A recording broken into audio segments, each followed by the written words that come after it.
Paul, thank you. I've got my personal question. I'm wondering why aliens always in contact with the U.S. government rather than making a deal with the Chinese or Russians or even Japan, like India, focus on other major governments. But seems like all the agreements made between ET and the U.S. are more binding compared with the sort of arrangement with other major governments. I just can't understand why is that. Well, I don't know for sure to what extent it's true. There's been a lot of contact between the Russian government and ETs, and but somehow there's an international agreement which is observed by many governments, including Canada, that they don't talk about it. They don't admit that this happened. They won't admit that the ETs are real. They just don't want the people to know what's going on.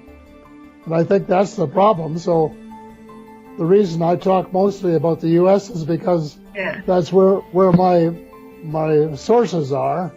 Yeah. And I can get reasonably accurate information from the United States, whereas it's much more difficult to get it from other places. I see. All right. So what you're saying is the reason for other major governments don't want to make a move for the ET disclosure is because they all signed some kind of like a binding international agreement or treaty, sort of to prevent any country to come forward to disclose the existence of ET. Could I phrase like that? I think that is very close.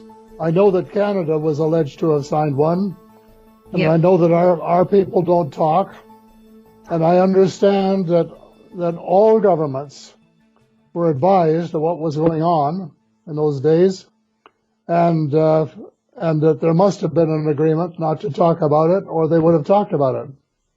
Yeah, I agree.